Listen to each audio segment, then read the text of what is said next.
Hello दोस्तों, study with अनु में मैं अनु आपका स्वागत करती हूं। और जैसा कि आपको पता है कि ये एनसीईआरटी की क्लास है आपकी, और एनसीईआरटी की क्लास में हम पढ़ रहे हैं एसएसटी का सब्जेक्ट, और ये है आपकी क्लास 6 की। ठीक है, क्लास 6 की आपकी एसएसटी है। तो आज पेन को कर लेते हैं चेंज।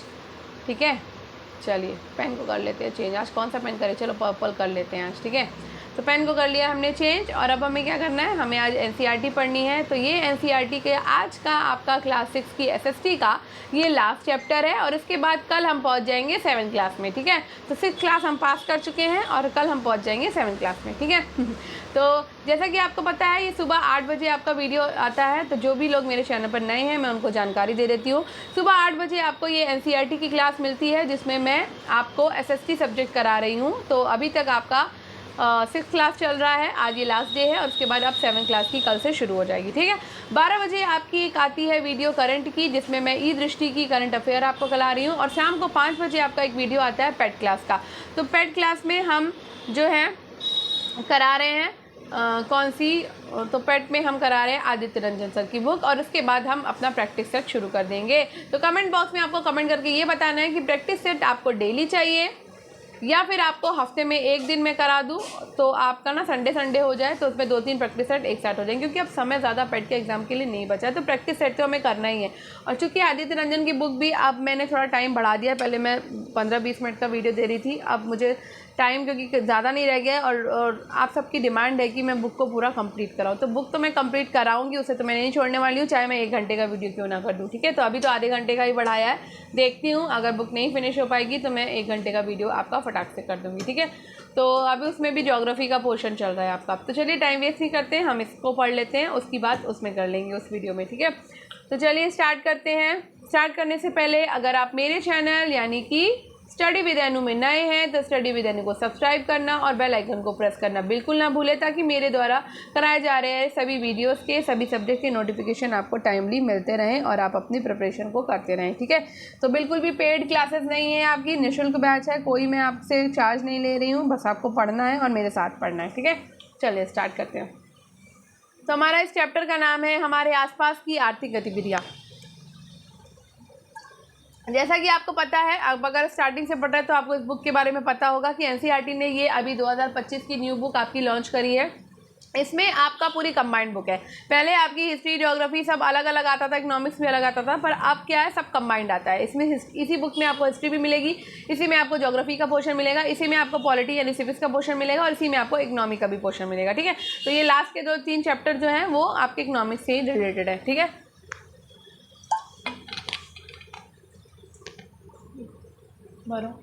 अब चलिए चैप्टर है हमारे आसपास की आर्थिक गतिविधियाँ। ठीक है, तो यहाँ पे कोट दिया है कौटिल्य के अर्थशास्त्र का।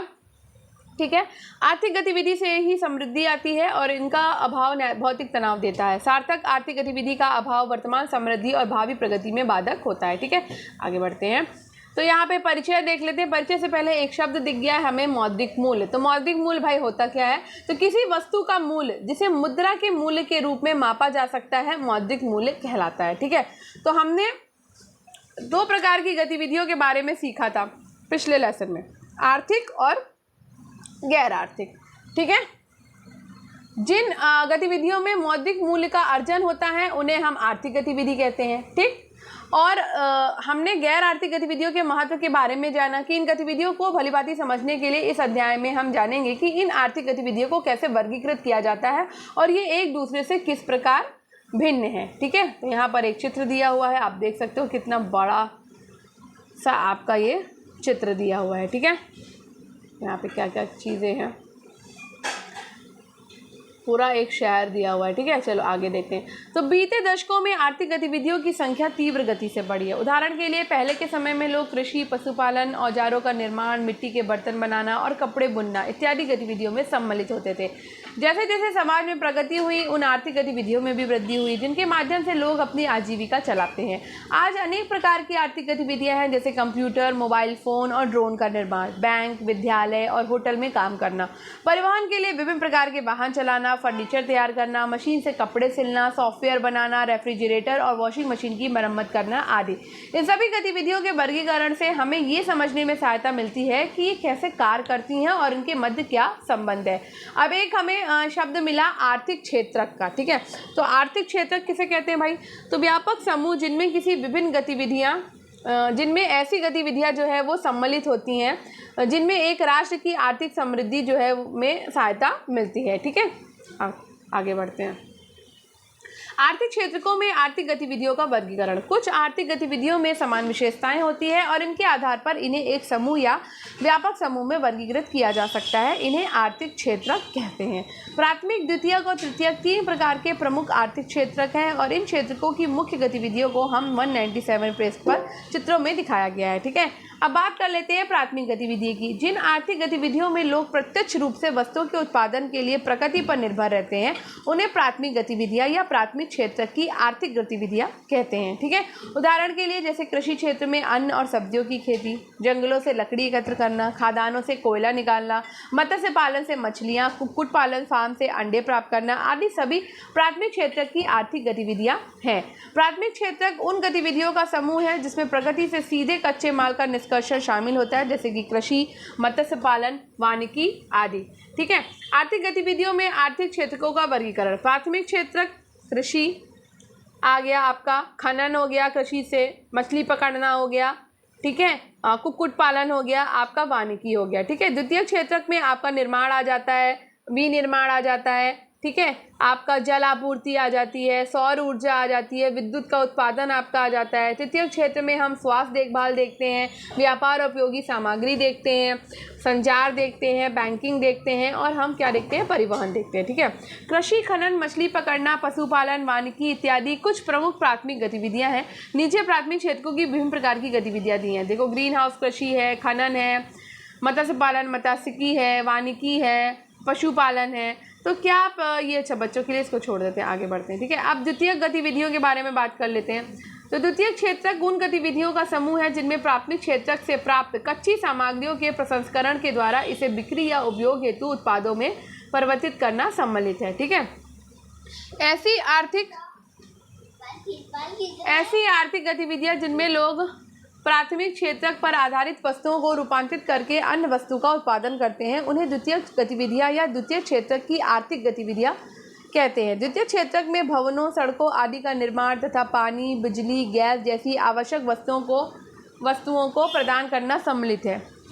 इनमें उद्योगों तथा उत्पादन इकाइयों में उत्पादों का विनिर्माण भी सम्मिलित है, जिसमें प्राथमिक क्षेत्रक से कच्ची सामग्री को रूपांतरित करके बेचते हैं या स्वयं उपभोग करते हैं। द्वितीय क्षेत्र की गतिविधियों के कुछ उदाहरणों में कृषि क्षेत्र से प्राप्त अनाज से मिलों में आटा तैयार करना, मूंगफली से तेल निकालना तथा चाय की पत्तियों से चाय तैयार करना सम्मिलित है। इसी प्रकार जंगल से प्राप्त लकड़ी से फर्नीचर और कागज बनाते हैं, कपास से कपड़े तैयार किए जाते हैं और लौह अयस्क से इस्पात बनता है, जिससे कार, ट्रक इत्यादि जैसे मोटर वाहन बनाए जाते हैं, ठीक है। अब देखो, यहाँ पे मोटर वाहन का कारखाना है, वस्त्र कारखाना है, औषधि कारखाना है, फर्नीचर निर्माण की आपकी इकाई है, ठीक है। तो यहाँ पे देखो मोटर वाहन के प्रकार। भारत में 2022 के दौरान उत्पादित इकाइयों की संख्या, तो यात्री वाहन जैसे कि कारें 45 लाख जो है आपका उत्पादित हुआ। वाणिज्यिक वाहन ट्रक है वो आपका 10.3 लाख 2022 के दौरान उत्पादित हुआ है। तिपहिया वाहन आपकी 8.6 लाख हुई। दोपहिया वाहन आपका 2 करोड़। तो society of Indian automobile manufacturers के स्रोत के अनुसार ये बात हमको पता चली है, ठीक है।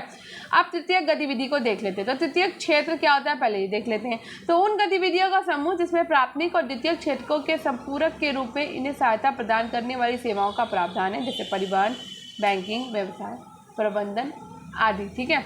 वे सभी आर्थिक गतिविधियां जो प्राथमिक और द्वितीय गतिविधियों में सम्मिलित लोगों को सहायता प्रदान करती हैं उन्हें तृतीय गतिविधियां या तृतीय क्षेत्र की आर्थिक गतिविधियां कहते हैं। इनमें ऐसी सेवाएं सम्मिलित हैं जिन्हें देखा नहीं जा सकता, लेकिन ये महत्वपूर्ण भूमिका निभाती हैं।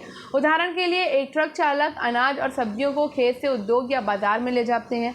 फल या सब्जियों के विक्रेता कृषि उपज को घरेलू उपभोक्ताओं को बेचते हैं और इसी प्रकार चिकित्सक, नर्स, शिक्षक, अधिवक्ता और विमान चालक अपनी सेवाएं प्रदान करते हैं। जहां लोगों को इनकी आवश्यकता होती है, तकनीशियन इलेक्ट्रॉनिक वस्तुओं जैसे कि मोबाइल फ़ोन और टेलीविज़न इत्यादि की भी मरम्मत और सुधार का कार्य करते हैं। मैकेनिक जो कार तथा ट्रैक्टर जैसे वाहनों की मरम्मत करते हैं, और बिजली मिस्त्री इलेक्ट्रीशियन जो बिजली की नियमित आपूर्ति सुनिश्चित करते हैं, उनकी सेवाएं। ठीक है, तो हमारे जीवन को सरल बनाती है। इस प्रकार मोबाइल और इंटरनेट के माध्यम से संचार सेवाएं, सॉफ्टवेयर तैयार करना और होटलों, रेस्तरां, बैंक, विद्यालय, चिकित्सालय, हवाई अड्डे, दुकानें, गोदाम, वेयर हाउस इत्यादि ये सभी तृतीय क्षेत्र की गतिविधियों के उदाहरण हैं, और इस क्षेत्र को हम सेवा क्षेत्र भी कहते हैं। ठीक है, अब बात कर लेते हैं गोदाम और वेयर हाउस। तो विशाल इमारतें जिसमें उत्पादों को बेचने, उपयोग करने और दुकानों में किराए पर देने से पहले रखा जाता है। ठीक है, अब यहाँ नीचे देख लो, सॉफ्टवेयर तैयार हो रहा है, रेस्तरां में सेवाएं हो रही हैं, हवाई अड्डों पर सेवाएं हो रही हैं, खुदरा रिटेल भंडार हो रहा है। अब क्षेत्रकों में परस्पर निर्भरता देख लेते हैं। तो तीनों प्रकार की आर्थिक गतिविधियों या आर्थिक क्षेत्र प्राकृतिक कच्चे माल को अंतिम उत्पाद में परिवर्तित करने में महत्वपूर्ण भूमिका निभाते हैं। आइए गुजरात के आणंद जिले में एक गाँव का काल्पनिक भ्रमण करते हैं और ये एक रोचक उदाहरण का अध्ययन करते हैं, जहाँ हम समझेंगे कि तीनों क्षेत्र कैसे परस्पर संबंधित हैं और एक दूसरे को सहयोग करते हैं। ठीक है, तो चलिए सबसे पहले देख लेते हैं कुछ शब्द। तो डेयरी का मतलब होता है एक ऐसा स्थान जहां दूध को एकत्रित और उनका भंडारण किया जाता है। बिचौलिया किसे कहते हैं? तो व्यक्ति जो उत्पादकों से सामान खरीदते हैं और उपभोक्ताओं को बेचते हैं। बिचौलिया इस सेवा के लिए शुल्क लेते हैं। ठीक है, तो चलिए अब इस हम पूरी स्टोरी को देखते हैं। तो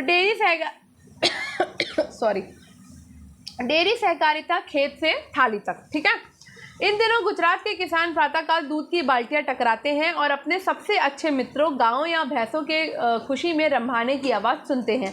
किसानों और उनके परिवारों के जीवन में गायों का एक विशेष स्थान है। किसान गायों का दूध दूहते हैं और अपने आसपास की डेयरी में बेचते हैं। महीने के अंत में यानी माह के अंत में उन्हें दूध की गुणवत्ता और तौल के आधार पर इसका भुगतान किया जाता है। हालांकि 50 साल पहले ऐसी स्थिति नहीं थी। ये Anand milk union limited Amul नाम के एक दुग्ध सहकारी संघ की रोचक कहानी है। ठीक है, 1940 के आरंभ में आणंद जिले के किसान अपना दूध आसपास के गांव में बेचते थे। वे चिलचिलाती गर्मी में दूध बेचने के लिए नज़दीक के गांव एक साइकिल से या पैदल जाया करते थे। आप जानते हैं बहुत गर्म मौसम में दूध जल्दी खराब हो जाता है या फट जाता है। किसानों को दूध खराब होने से पहले जल्दी से जल्दी बेचना पड़ता था। उन्हें कठिन परिश्रम करने के बाद भी बेहद कम आमदनी होती थी, इसलिए उन्हें बिचौलियों पर निर्भर रहना पड़ता था, जो किसानों से बहुत कम कीमत पर अधिक मात्रा में दूध खरीदते और इसे बाजार में बेच देते थे। कई बार किसान बिचौलियों के कारण ठगा या उत्पीड़न अनुभव करते थे। अब ये चित्र है वर्गीस कुरियन का, जो बाएं तरफ है, और तथा त्रिभुवन दास पटेल आपके दाईं तरफ खड़े हुए हैं। ठीक है, आगे देखते हैं। अब इस स्टोरी में क्या है? तो एक दिन सभी किसान मिलकर देश के एक बड़े नेता जो कि सरदार वल्लभ भाई पटेल थे, उनके पास अपनी समस्या लेकर मिलने गए। उन्होंने शिक्षा से कार्य करने और बिचौलियों पर निर्भरता को रोकने के लिए एक सरकारी संगठन बनाने का परामर्श दिया। अब सरकारी संगठन किसे कहते हैं? सरकारी संगठन वो होता है जो व्यक्तियों का एक समूह जब स्वेच्छा से एक साथ आकर औपचारिक तरीके से अपनी आर्थिक और सामाजिक आवश्यकताओं को पूरा करता है, और समूह के सभी सदस्य सहकारी संगठन के स्वामी होते हैं और उनके द्वारा सामूहिक रूप से निर्णय लिया जाता है। अब पाश्चुरीकरण देख लेते हैं। ऐसी प्रक्रिया जिसमें दूध को एक निश्चित तापमान तक गर्म किया जाता है ताकि इसके हानिकारक बैक्टीरिया को नष्ट करके इसे संरक्षित किया जा सके। कारखाना किसे कहते हैं? भवन या भवनों का समूह जहां वस्तुओं का निर्माण किया जाता है या विभिन्न घटकों को एक साथ मिलाकर अंतिम उत्पाद तैयार किया जाता है। ठीक है, तब स्टोरी में आगे बढ़ते हैं। एक सरकारी संगठन की तरह किसान एक समूह के रूप में दूध की बिक्री और खरीद कर सकते थे तथा दूध के संग्रह, प्रसंस्करण और वितरण के लिए इस पूरी प्रक्रिया को अच्छी तरह संभाल सकते थे। किसानों ने सरदार वल्लभ भाई पटेल का परामर्श माना। अमूल की स्थापना कब होती है? तो अमूल की स्थापना होती है 1946 में। श्री त्रिभुवन दास पटेल जो कि अधिवक्ता और स्वतंत्रता सेनानी थे, तथा डॉक्टर वर्गीस कुरियन एक इंजीनियर जो मुंबई के एक डेयरी कारखाने में काम करते थे, के नेतृत्व में की गई। ठीक है, इस प्रयास ने किसानों विशेषकर महिलाओं को एकजुट किया तथा दूध के उत्पादन और बिक्री पर इसका नियंत्रण बढ़ा। ठीक है, दूध उत्पादकों ने सभी मामलों पर सामूहिक रूप से निर्णय लिया, जैसे दूध का उत्पादन, पाश्चुरीकरण और बिक्री। इन कार्यों को सभी ने आपस में साझा किया और जिसके कारण इन सभी की आमदनी बढ़ी। उन्हें अब बिचौलियों की ज़रूरत नहीं थी और वे एक बड़ा परिवार बन गए। जैसे जैसे किसानों ने सरकारी संगठन के लाभों को देखा, वे साथ में जुड़ते चले गए। जब दूध की मात्रा अधिक हो गई तब किसानों ने इससे अन्य उत्पाद भी बनाने का निर्णय लिया। उन्होंने आणंद में एक दूध प्रसंस्करण कारखाना स्थापित किया तथा मक्खन और दूध का पाउडर बनाना शुरू किया। वर्तमान में इस सरकारी संगठन के पास अनेक दूध प्रसंस्करण संयंत्र और कारखाने हैं जो भारत के सभी लोगों में अनेक प्रकार के उत्पाद तैयार करते हैं और उसके बाद इन उत्पादों का विपणन किया जाता है और पूरे देश की छोटी और बड़ी खुदरा दुकानों में इनकी बिक्री होती है। वास्तव में ये विश्व के अनेक देशों में अपने उत्पादों का निर्यात भी करते हैं। है ना आश्चर्य की बात? क्या आप इनमें से कुछ का नाम बता सकते हैं? एक रोचक कहानी में इस सहकारी संगठन के किसान अपनी गायों को दूध बेचने के लिए दूहते हैं। इस प्रकार की आर्थिक गतिविधियों को प्राथमिक क्षेत्र की आर्थिक गतिविधि कहते हैं क्योंकि दुग्ध उत्पादन एक प्राकृतिक स्रोत यानी कि गाय और मवेशी से प्रत्यक्ष रूप से प्राप्त किया जाता है। इसके बाद दूध का प्रसंस्कृत किया जाता है और कारखानों में इसे एक रूप यानी कि तरल से अन्य खाद्य रूपों जैसे कि दूध का पाउडर, घी, पनीर, मक्खन अनेक अन्य रूपों में परिवर्तित किया जाता है। इन आर्थिक गतिविधियों को द्वितीय क्षेत्र की आर्थिक गतिविधियां कहते हैं। अमूल अपने द्वारा निर्मित सभी उत्पादों का क्या करता है? तो ये इन्हें विभिन्न स्थानों पर बेचता है। अमूल अपने उत्पादों की बिक्री के लिए एक स्थान से दूसरे स्थान तक ले जाने हेतु ट्रकों, लॉरियों, रेल, वायुयान परिवहन का प्रयोग करता है। इसके द्वारा खुदरा भंडारों की स्थापना की जाती है जिससे गुजरात और भारत के अन्य राज्यों के कस्बों, नगरों और गांवों की दुकानों में दूध तथा दूध के उत्पादों की आपूर्ति की जाती है। यहाँ परिवहन, विपणन और खुदरा फुटकर विक्रेता द्वितीयक गतिविधियों में सम्मिलित हैं। ठीक है। अमूल के समान कर्नाटक से नंदिनी, दिल्ली राष्ट्रीय राजधानी क्षेत्र में मदर डेयरी, तमिलनाडु में आविन, आंध्र प्रदेश में विजया, नागालैंड से केवी, बिहार से सुधा, पंजाब से वर्का आदि जो है नाम से अन्य अनेक सहकारी दुग्ध संगठन है। ठीक है। तो नीचे दिए गए चित्रों के माध्यम से हम जानते हैं कि आपकी पाठ्यपुस्तकें कैसे बनती है। ये चित्र दर्शाते हैं कि कैसे लुगदी यानी पेड़ के काष्ठी रेशे को कागज और उसके बाद इस कागज पर मुद्रण कर इसे पाठ्यपुस्तक में परिवर्तित किया जाता है। ठीक है। ये देखो इस तरह से। ठीक है। तो यहाँ पर पहले पेड़ काटा गया, फिर इसको बंडल को ले जाया गया, फिर इसको है ना कारखानों में डाला गया, फिर वहाँ से आपका ये कागज़ बनता है, फिर लोड करके ले जाया जाता है, फिर यहाँ पे कागज़ बनाने वाली फैक्ट्री में ले जाते हैं, फिर वहाँ से लोड होके आता है तो ये प्रिंट होता है, कलर्स में जाता है। ठीक है। फिर आपके उसके बाद आपके शॉप्स में आपको मिल जाता है। ठीक है। तो पेड़ों से लुगदी निकालने से लेकर अंततः पाठ्यपुस्तकें तैयार करने तक की इस प्रक्रिया को कोई भी गतिविधि संभव नहीं होती अगर ये तीनों क्षेत्र एक साथ काम नहीं करते। ठीक है। तो इन दिनों प्रयोग किए हुए कागज़ के पुनर्चक्रण यानी कि रिसाइकलिंग पर नया कागज़ बनाया जाता है। केवल 1 टन कागज़ का पुनर्चक्रण यानी कि रिसाइकलिंग करने से 17 पेड़ों और 2.5 घन मीटर लैंडफिल स्थान की बचत की जा सकती है। जहां अपशिष्ट को डाला जाता है, पेड़ों को काटकर कागज़ के नए उत्पाद बनाने की जगह पुनर्चक्रित किए गए कागज़ का उपयोग करने से 70% ऊर्जा और पानी की बचत होती है। ठीक है। तो आप यहाँ पे ये चित्र देख सकते हो। ठीक है। तो आगे बढ़ने से पहले हमने देखा कि इस अध्याय में हमने अपने आर्थिक गतिविधियों के 3 क्षेत्रकों के बारे में सीखा। विभिन्न उदाहरणों और तीनों से प्रकार की आर्थिक गतिविधियों और क्षेत्रकों, प्राथमिक, द्वितीयक और तृतीयक की भिन्नता और उनकी परस्पर निर्भरता को समझने में सहायता मिली है। ठीक है। तो हमारा ये चैप्टर भी आज का होता है फिनिश और इसी के साथ हम अपनी 6th क्लास की SST को कंप्लीट करते हैं। तो कल से हमारे शुरू हो जाएगी 7th क्लास की। तो कल से हम पास आउट होकर 7th क्लास में पहुँच जाएंगे। 6th क्लास हमने पास कर लिया है। तो आप सबको बधाई हो। तो आज 6th क्लास का 14 दिन में हमने अपनी 14 चैप्टर के तहत 14 दिनों के अंदर हमने अपनी 6th क्लास की SST फिनिश कर ली है। तो कल से हम 7th क्लास में पहुंच जाएंगे। कल से हम 7th क्लास की अपनी NCERT करने वाले हैं। ठीक है। तो आई होप आपको आज का ये वीडियो पसंद आया होगा। तो अगर आपको आज का ये वीडियो पसंद आया हो तो वीडियो को लाइक करिएगा, शेयर करिएगा और चैनल को सब्सक्राइब करना बिल्कुल मत भूलिएगा। स्टडी विद अनु के साथ कनेक्टेड रहिए। स्टडी विद अनु को सब्सक्राइब करिए और स्टडी विद अनु को शेयर करना बिल्कुल मत भूलिए। बिल्कुल निःशुल्क क्लासेस दे रही हूँ मैं आपको। बस आपको सिर्फ पढ़ना है, 2-4 बार सुन लेना है और आपको ये तैयार हो जाएगा। ठीक है। तो धन्यवाद। मिलते हैं कल अपनी नई क्लास में नए सब्जेक्ट के नए क्लास के साथ, नए चैप्टर के साथ। ठीक है। धन्यवाद। पढ़ते रहिए, सफलता जरूर